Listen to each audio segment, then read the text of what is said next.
Okey, so untuk video kali ini pula, cikgu akan berkongsi tentang masih lagi ciri-ciri yang ada pada sinaran radioaktif. Okey, so jadi untuk macam gambar rajah kamu lihat kat belakang ni, okey, zarah alfa, beta dan gamma dia boleh terpesong apabila masuk dalam medan magnet dan juga medan elektrik. Okey, satu benda yang kamu kena ingat adalah zarah alfa, beta dan gamma ni, okey, dia mempunyai cas di mana zarah alfa bercas positif manakala zarah beta bercas negatif. Okey, cuma sinar gamma sahaja yang tidak mempunyai cas. Okey, jadi disebabkan alfa dan beta tu yang mempunyai cas positif dan negatif menyebabkan bila dua zarah ni masuk dalam medan elektrik ataupun medan magnet, okey, mereka ni boleh terpesong. Okey, maksudnya arah pergerakan mereka tu boleh berubah. Okey, bila dia bergerak dalam medan magnet ataupun medan elektrik. Okey, jadi maksudnya faktor yang menyebabkan dia orang terpesong tu disebabkan zarah itu mempunyai cas. Okey, kalau dia tak ada cas, dia tak akan terpesong. Okey, boleh. Okey, jadi kita tengok dulu pemesongan dalam medan elektrik. Okey, jadi untuk hasilkan medan elektrik ni kita perlukan plate positif dan juga plate negatif. Okey, macam inilah. Okey, kita boleh letak bahagian atas tu plate positif, bahagian bawah plate negatif. Nak tukar pun tak ada masalah.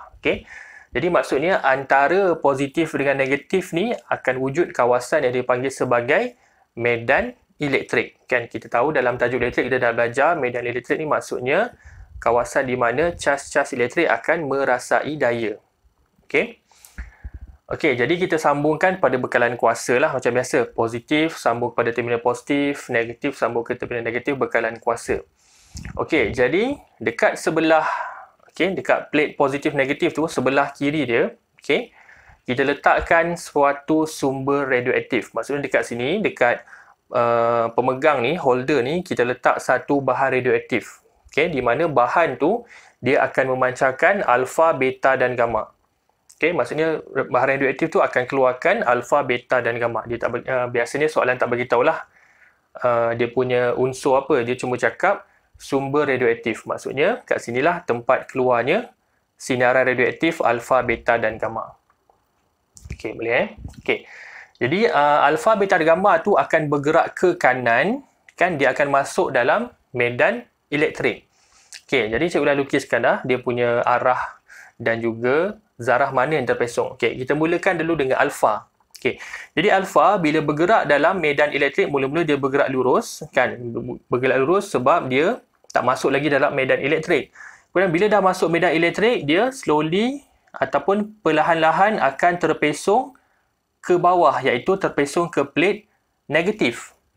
Okey, kenapa jadi macam tu? Sebab kita dah sedia maklum bahawa zarah alfa ni adalah nukleus helium dan bercas positif. Jadi bila dia masuk dalam medan elektrik, dia akan tertarik ke plate ataupun terminal negatif. Sebab diri dia sendiri tu adalah positif. Kita tahulah, macam kita pun dah boleh fikir logik kan. Positif akan tertarik ke negatif dan sebaliknya. Okey, senang je. Boleh. Kemudian zarah beta. Kita tahu zarah beta ni adalah elektron yang bergerak laju. Jadi bila elektron kita tahu dia bercas negatif. Bila dia bercas negatif masuk dalam medan elektrik, dia akan tertarik kepada plate positif. Senang je. Manakala gamma, sinar gamma dia tidak mempunyai sebarang cas. Jadi bila masuk dalam medan elektrik, dia tak ada apa-apa yang mempengaruhinya. Maksudnya medan elektrik tu tak dapat mempengaruhi gamma sebab gamma tak ada cas. Jadi sebab itulah gamma bergerak lurus sahaja ke kanan, tak ada masalah. Tak ada pun pemesongan. Okey, cikgu rasa yang tentang pemesongan positif negatif tu, cikgu rasa kamu tak ada masalah. Senang je, sekali cikgu ajar kat sekolah ke kat mana-mana kamu baca buku pun dah boleh faham. Okey, yang penting dekat sini adalah kamu kena lihat, kita tahu alfa beta terpesong, atau alfa dan beta terpesong. Tetapi kalau kamu lihat kat sini, bila masuk dalam medan elektrik, yang terpesong lebih cepat adalah beta. Kamu nampak kan? Dia baru dia masuk dalam medan elektrik, dia dah terpesong. Tetapi alfa ni bila dah masuk dekat hujung-hujung tu ataupun lambat sikit baru dia terpesong ataupun kena tarik. Perkara ni berlaku disebabkan oleh jisim yang ada pada zarah alfa dan beta tu. Kita tahu zarah alfa jisim dia lebih besar, nukleusnya lebih besar sebab dia ada 4 benda kan, 2 proton, 2 neutron dalam zarah alfa tu. Jadi sebab itulah dia berat, jisim zarah alfa tu berat. Jadi bila masuk dalam medan elektrik tu, dia lambat kena tarik oleh plate negatif kan. Dah hujung-hujung baru kena tarik sebab dia berat. Kan maksudnya inersia ni lebih besar. Okey, inersia untuk zarah alfa tu lebih besar, jadi sebab tu dia lambat terpesong. Manakala zarah beta pula dia adalah elektron. Kita tahu elektron ni memang jisim dia kecil je. Okey, berbanding dengan proton kan. Okey, elektron jisim dia kecil jadi dia ringan. Jadi bila ringan, dia mudah terpesong. Okey, bila masuk dalam medan elektrik, terus dia akan ditarik oleh plate positif. Okey, jadi faktor jisim lah yang menyebabkan beta ni lebih mudah terpesong berbanding alfa. Okey, boleh faham itu Okey. Kemudian kita masuk pula dalam pemesongan medan elektrik. Okey, deflection in magnetic field. Okey, sama juga faktor charge yang ada pada alfa dan beta tu menyebabkan dia terpesong bila masuk dalam medan elektrik. Okey, kita tengok yang ni dulu. Okey, jadi bila melibatkan medan elektrik ni, pemesongan alfa dan beta tu, arah pemesongan tu kita tentukan menggunakan tangan kiri Fleming. Okey, tangan kiri Fleming. So, lagi sekali, kamu akan jumpa tangan kiri Fleming walaupun bab ni adalah bab radioaktif. Okey, kamu jumpa lagi petua tangan kiri Fleming. Okey. So, jadi nak tahu macam mana terpesong, macam biasalah kamu kena mahir dulu menggunakan tangan kiri Fleming. Okey. Video untuk tangan kiri Fleming ni cikgu ada buat dah dekat bab elektromagnet, kamu boleh tengok semula. Okey. Okey, jadi cara buat tangan kiri Fleming ni macam nilah. Okey. Ibu jari dengan jari telunjuk 90 darjah. Jari telunjuk dengan jari tengah 90 darjah. Okey, jadi dia mesti berserenjang antara satu sama lain. Okey. Okey, yang lain sikit daripada bab elektromagnet tu, okey. Pangkah dekat sini merujuk kepada medan magnet masuk. Okey, pangkah ni adalah medan magnet masuk. Kalau dalam bab elektromagnet ataupun bab elektrik kita belajar, pangkah ni maksudnya arus masuk. Okey, nampak jangan tertukar Pangkah tu arus masuk, tapi dalam kat sini, okey, pangkah ni merujuk kepada medan magnet masuk. Sebab dia lebih mudah diterangkan menggunakan medan magnet tu. Okey, kalau dia pakai arus tu nanti dia jadi lain, kan? Sebab dia medan elektrik. Sebab kalau arus semua tu adalah medan elektrik kan. Kalau yang ni medan magnet. Okey, medan magnet. Pangkah ni maksudnya medan magnet. Okey. Boleh Okey, jadi bila pangkah ni maksudnya medan magnet daripada depan masuk tembus ke belakang whiteboard. Okey, kita tahu dalam tangan kiri Fleming, okey, medan magnet tu ditunjukkan oleh jari telunjuk, iaitu dia akan pointing to south pole. Dia akan menunjuk kepada kutub selatan magnet. Okey, kalau cikgu buat macam ni, kan maksudnya, okey, bila cikgu tunjuk ke atas, bawah kutub utara magnet, atas kutub selatan. Kan, kalau cikgu tunjuk ke bawah, maksudnya atas kutub utara magnet, bawah ni kutub selatan magnet. Faham tak? Sebab dia jari telunjuk ni merujuk kepada kutub utara menunjuk ke arah kutub selatan. Okey. Jadi bila pangkah macam ni, maksudnya medan magnet depan masuk ke belakang. Jadi depan whiteboard ni adalah kutub utara, belakang whiteboard ni adalah kutub selatan magnet. Okey, boleh faham Okey. Okey, jadi bila nak tentukan tangan kiri Fleming, okey, mula-mula adalah jari telunjuk, iaitu medan magnet. Yang kedua adalah arus. Automatik kita akan dapat daya, force. Sebab dia FBI. Force, magnetic field, current. Daya, medan magnet, arus. Okey. So, dalam ni, sebab tangan kiri Fleming ni ada arus pada jari tengah. Okey, jadi dalam dalam gambar rajah ni, arus ni diwakili oleh alfa dengan beta ni. Okey, kita mulakan dengan alfa. Okey, kita tahu alfa ni datang daripada sumber radioaktif dekat bawah ni. Okey, zarah alfa bergerak daripada bawah naik ke atas. Okey, alfa daripada bawah naik ke atas. Okey, kalau cikgu boleh lukis sikit. Okey, yang ni ni alfa. Okey, alfa ni daripada bawah ke atas. Jadi, kita samakan pergerakan zarah alfa ni dengan arus. Okey, kita samakan pergerakan alfa dengan arus sebab dalam tangan kiri Fleming, jari tengah ni adalah arus. Okey, jadi maksudnya zarah alfa bergerak, okey, arah alfa bergerak sama dengan arah arus dalam tangan kiri Fleming. Okey, boleh Okey. Sekarang cikgu tunjukkan. Okey. Cikgu buat sinilah. Okey. Jadi untuk mula-mula pangkah kat sini kan, kamu tengok jadi medan magnet masuk. Jadi macam biasalah jari telunjuk kita akan tunjuk ke arah whiteboard. Sebab pangkah ni adalah medan magnet masuk. Jadi jari telunjuk masuk ke whiteboard. Okey, so buatlah macam mana? Macam ni pun boleh. Okey, tak ada masalah. Macam ni ke, janji jari telunjuk tunjuk ke arah magnet. Okey.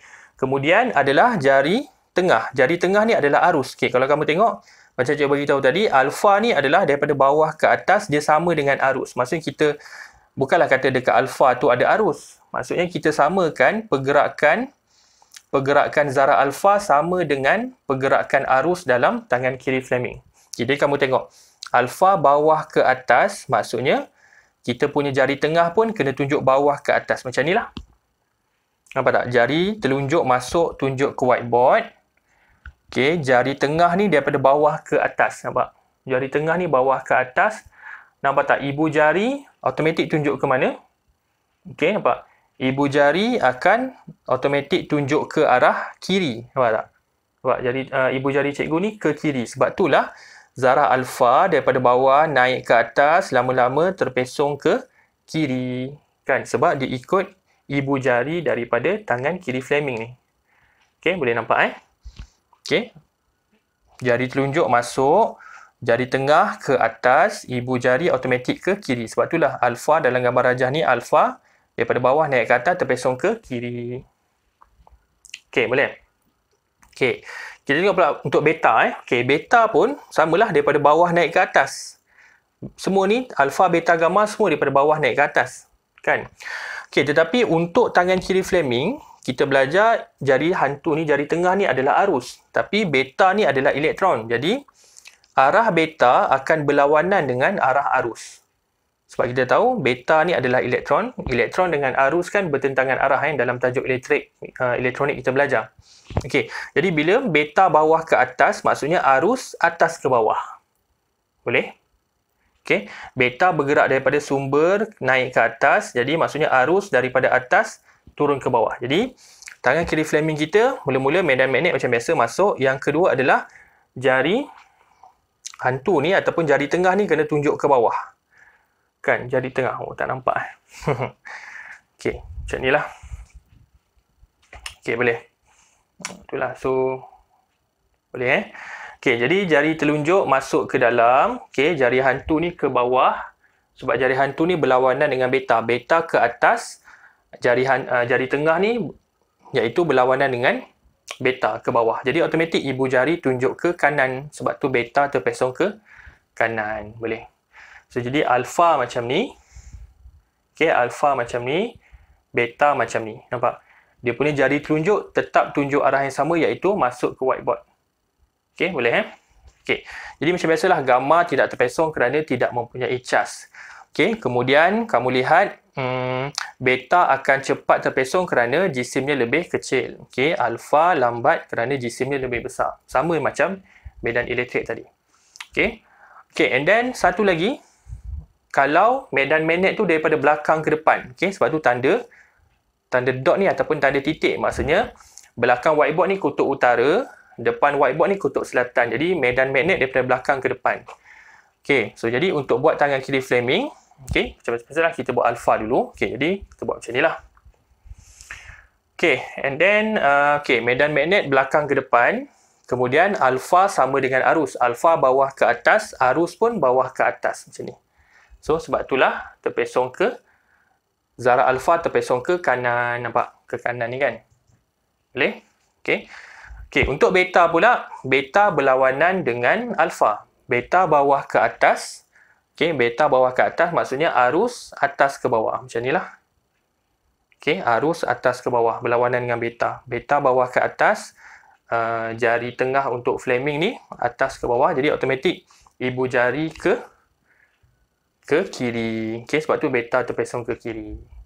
Okey, gamma tak ada cas, dia tidak terpesong. Okey, boleh.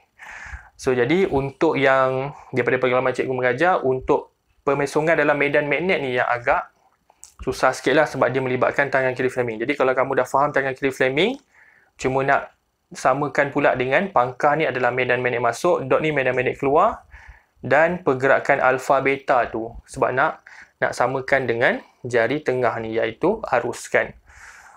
So, cikgu harap itu saja yang cikgu boleh terangkan untuk video ni. Okay. Apa-apa persoalan, boleh tulis kat komen bawah. Jangan lupa like, share, subscribe, okay, share dengan kawan-kawan, okay, untuk Radioactive ni. Okay, so itu saja. Jumpa lagi dalam video akan datang. Terima kasih.